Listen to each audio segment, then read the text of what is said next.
रूस यूक्रेन युद्ध को लेकर आज कुछ बड़ी अपडेट्स हैं। दरअसल हर कोई इसके कयास लगा रहा है कि यूक्रेन के घातक हमले के बाद रूस क्या करेगा और कब करेगा। तो घायल शेर की तरह पुतिन सही समय का इंतजार कर रहे हैं और अपने हथियारों के गोदाम से उन्होंने निकाल लिया है सबसे खूंखार शैतान। वहीं यूक्रेन से पिटने के बाद रूस ने एक सबक भी लिया है।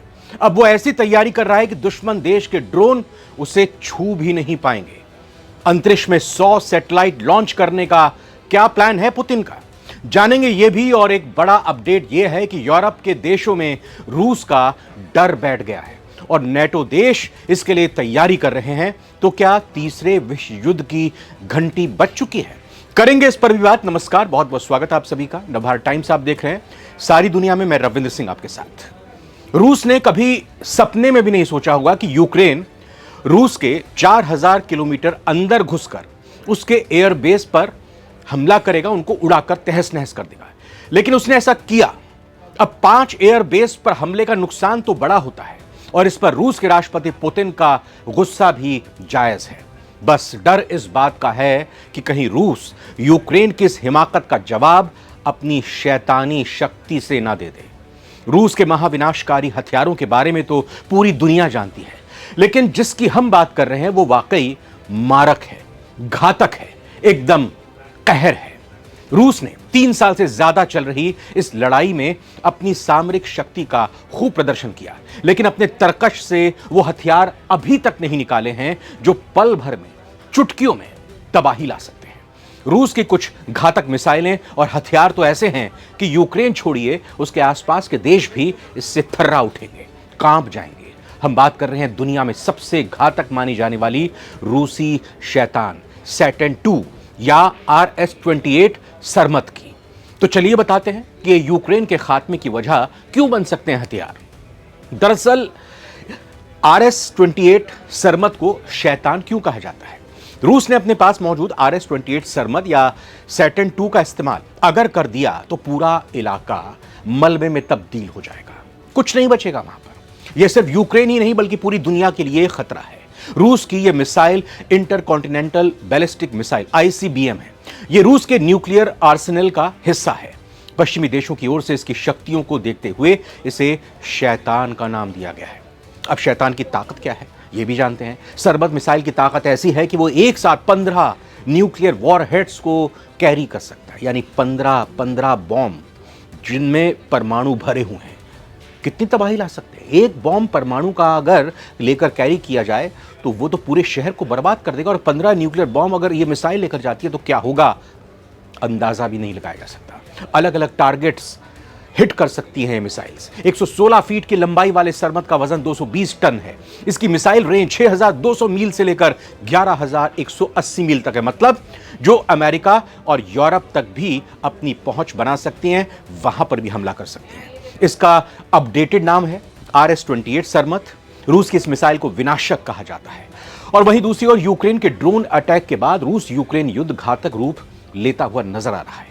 हां, बीच बीच में शांति की बात तो जरूर होती है, लेकिन अंजाम तक नहीं पहुंच पा रही है शांति वार्ता। और इसीलिए रूस ने अब दुश्मन पर वार करके घुटनों पर लाने के साथ साथ अपने ऊपर होने वाले हमले को रोकने के लिए भी नए सिरे से काम करना शुरू कर दिया है। इसी कड़ी में रूस पर यूक्रेन के अब तक के सबसे बड़े ड्रोन हमले के बाद राष्ट्रपति व्लादिमीर पुतिन बड़ा कदम उठाने जा रहे हैं। रूस ड्रोन को कंट्रोल करने के लिए अब 100 से ज्यादा सैटेलाइट्स अंतरिक्ष में लॉन्च करने जा रहा है। इसके जरिए न केवल मानव रहित विमानों को, यानी अनमैन्ड जो फाइटर जेट्स होते हैं, उनको कंट्रोल किया जा सकेगा, बल्कि निगरानी क्षमता भी काफी बढ़ जाएगी। इसमें भी काफी इजाफा हो जाएगा। निगरानी आसानी से इन सैटेलाइट के जरिए अंतरिक्ष से इन अनमैन्ड व्हीकल्स पर, आर्म व्हीकल्स पर, इन ड्रोन्स पर रखी जा सकेगी। और अब ऐसी तबाही ये ड्रोन्स या UAVs नहीं पहुंचा पाएंगे। रूस ने कदम ऐसे वक्त में उठाया है जब यूक्रेन करीब 5000 किलोमीटर दूर रूसी इलाके में भीषण ड्रोन हमला करके 41 बॉम्बर्स को तबाह कर चुका है। इससे रूस को करीब $7 अरब के हथियारों का नुकसान हुआ। यूक्रेन इसे अपनी सबसे बड़ी सफलता भी मान रहा है। और जो जानकारी मिल रही है उसके मुताबिक नए सैटेलाइट नेटवर्क में 102 उपग्रह होंगे। साथ ही एक एक्स्ट्रा स्पेसक्राफ्ट भी लॉन्च किया जाएगा जो रूस के स्पेस और सुरक्षा रणनीति का महत्वपूर्ण हिस्सा है। इन सैटेलाइट्स सेल ड्रोन के रियल टाइम कंट्रोल और निगरानी को सुनिश्चित किया जा सकेगा। सैटेलाइट कवरेज बढ़ने से रक्षा, संचार और रिमोट निगरानी में काफी मदद मिलेगी। यूक्रेन को अब रूस के भीषण जवाबी पलटवार हमले का भी डर सता रहा है।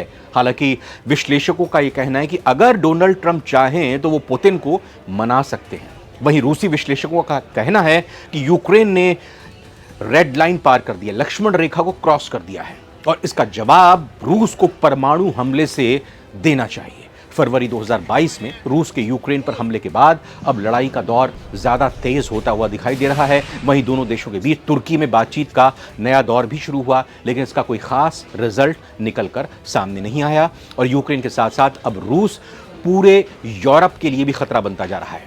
यूक्रेन के ड्रोन हमले के बाद रूस बदले की आग में जल रहा है और किसी भी वक्त बड़े पैमाने पर हमले शुरू कर सकता है। वैसे रूसी राष्ट्रपति पुतिन पहले ये साफ कर चुके हैं कि उनका निशाना यूक्रेन को मदद करने वाले यूरोपीय देश भी हो सकते हैं।